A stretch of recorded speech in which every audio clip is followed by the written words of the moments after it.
The truth of the matter is, a lot of Black women are extremely dishonest when it comes to the discourse surrounding our natural hair. I can't believe there was ever a time that I was afraid to walk out of the house with the way my hair naturally grows out of my own scalp. Like saying it out loud makes that whole statement sound even more crazy. But the reality is, a lot of Black women, even till today, are afraid, especially if they have type 4 hair, to walk out of the house with their hair in its most natural state.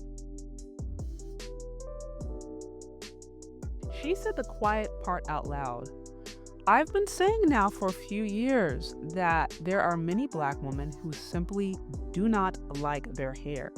And I've taken issue with wigs and weaves, not because I am against a woman having her own personal creative expression, but because I believe wigs and weaves have become a way to actually hide and cover up self-hatred, truly. And of course, we know this isn't coming from nowhere. Black people in Western societies have historically been targeted, discriminated against, and even criminalized for having black hair. But the reality is, while history points to the harsh reality that black hair has oftentimes had a negative stereotype because of colonization and basically white supremacy, it is very common in the black community to blame all of the ills on black hair and texturism on black men. I mean, there are countless black women out there who will go out of the way to tell you that black men do not like natural hair. And if they do like natural hair, they only like natural hair on light-skinned, biracial women who have their hair down to their back, and they appear to have more European standards. This is a very common talking point. And so the complaint that so many black women have is that black men are texturists, that they are colorists, that they do not like black or African features, and that they are largely responsible for many of the issues that they have today regarding not liking their hair.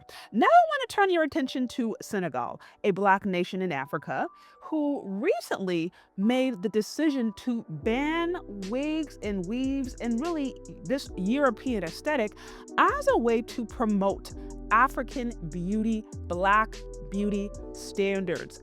You know what's so interesting is, for all of the black women out there who talk about that they are oppressed by the European beauty standards, you would think these kinds of actions from black nations ran by black men would actually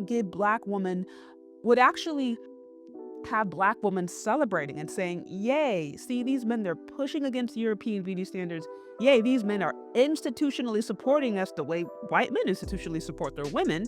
And they are continuing to create and promote an environment where black beauty can be celebrated. You would think that would be the response.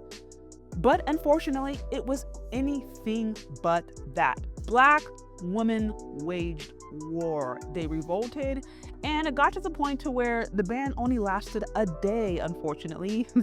Unfortunately, in Senegal, they decided to reverse the ban. And here's the thing, the ban wasn't over the entire country. It was only in a certain venue, to my understanding. But the whole idea, it was inspired by the desire that these black men had to create and promote black and African beauty standards.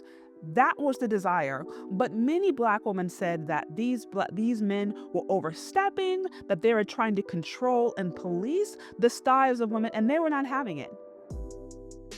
And you know what this really reveals? This reveals that wigs and weaves and all of this texturism has little to do with black men.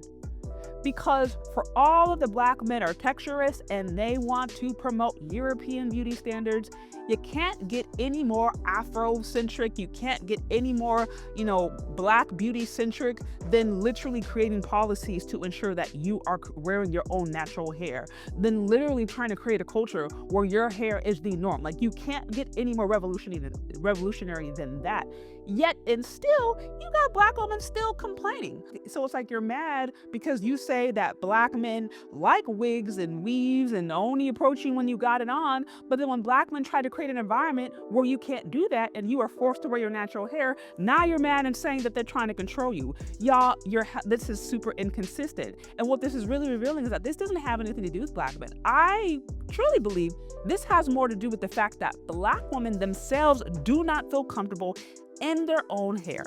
I think there's reasons for this. You can maybe talk about is this the impacts of colonization? Is this just years and years of programming and being heard from our moms, from our grandmothers, from our aunties, what good hair versus bad hair is? You know, we can unpack that. But by and large, I think the issues that black women have with their hair have less to do with black men and have more to do with the internalized self-hatred and the lack of love and acceptance they have for themselves. And this is why I wanted to post that beautiful dark-skinned black woman at the beginning. Dark skin, kinky hair, beautiful, and she's saying the quiet part out loud. So anyways, y'all, that's what I got. I want to play the rest of the video from the content creator that I shared at the beginning. Shout out to her. I think she's dropping some truth. What do y'all think about this whole thing? What do you think about this whole black men are colorist, texturist, futurist, and this whole situation where you got Senegal out here trying to create an environment and support and promote black beauty standards only for them to receive pushback from black women themselves? Y'all let me know what y'all think down in the comment section. Thank you so much for listening if you've gotten this far, and we'll talk later. The truth of the matter is a lot of black women are extremely dishonest when it comes to the discourse surrounding our natural hair.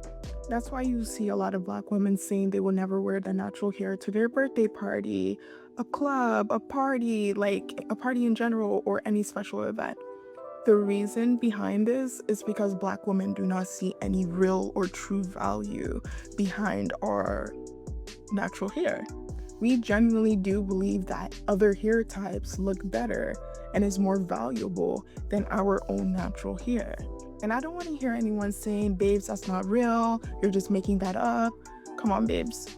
There is a reason that black women strictly wear straight wigs that do not match their own natural hair texture. And then the next argument is going to be like, well, other races of women wear wigs, weaves, and extensions too. White women wear extensions, Asian women wear extensions, and blah, blah, blah.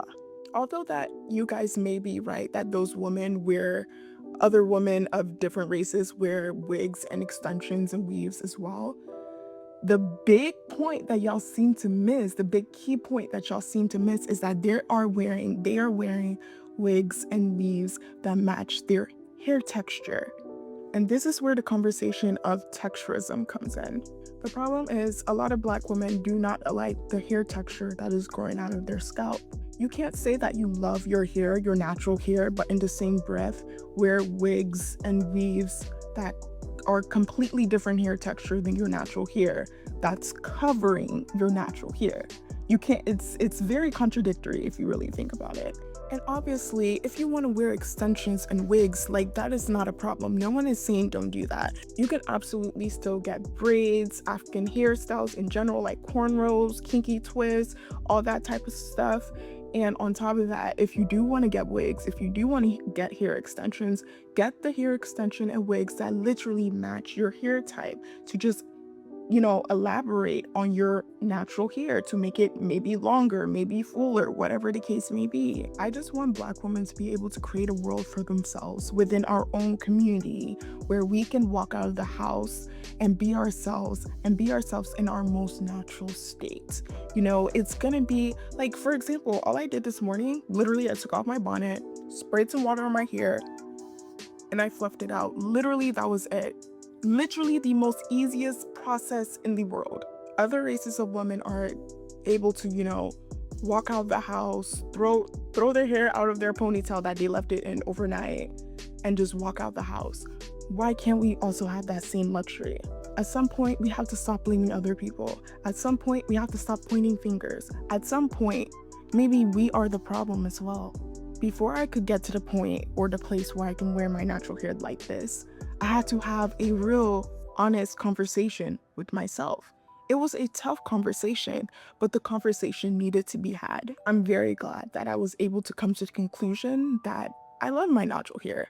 If anyone else doesn't like it, that is a them problem, not a me problem. I literally love the way my natural hair, elevates my other natural features like my nose, my lips. I have a big nose, a big lip, big eyes. Like, it makes sense for my hair to also be big. Black women, just remember that you are beautiful, your hair is beautiful, your skin is beautiful, your nose is beautiful. Whatever it is, it's all beautiful. Do not allow outside forces to control and navigate your life.